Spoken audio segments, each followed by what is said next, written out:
Hey everybody, thanks for tuning in. Just wanted to make a follow-up video on the food plot that we put in 1 week ago today.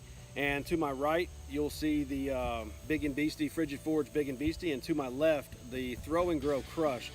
Don't have much comparison. Both seed blends are coming on extremely strong and have a lot of things to contribute to that. So I kind of like to talk through the process and how we got this quick of a result in just 7 days. First and foremost, water. Mother Nature's got to provide the water, or you better have a way to bring it out here. So really just planning out with the weather forecast to ensure that once the seed was in the ground, we had the water to follow up to drive it deep in the ground and to start the germination process. So it's very imperative that when you start the process, you know what that forecast is supposedly going to look like, so you can at least have a little bit of luck with Mother Nature. Second is a good seed bed. It's so important. I know, we have the poor man plots out there, and it's imperative that at least you have good seed to soil contact. And the better the soil, the better the seed, and the better that rain's going to push that seed down to ensure germination so that it does grow this quickly. Third is fertilizer, obviously, to make sure that your pH content and everything in the ground has enough to bring on your seed this fast.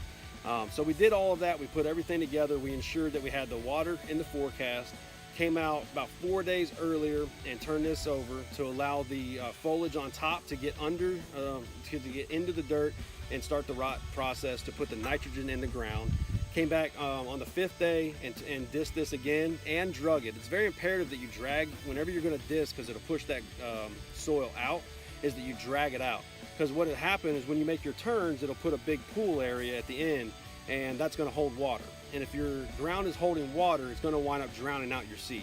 So ensure that you have a good level seed bed wherever you're planning on planting at. So we did that, came out, we broadcast the seed. The following day we broadcast the fertilizer, and this is the result in just 7 days. So stay tuned and continue to follow how this food plot comes along. Our next video will be, once it gets about a foot tall, I will be coming out here and re-fertilizing to ensure that we have good nutrients going into the late season, so that this food plot is going to be big and strong all the way up through December. Stay tuned for future episodes of this food plot and much more. And as always, wake up and hunt.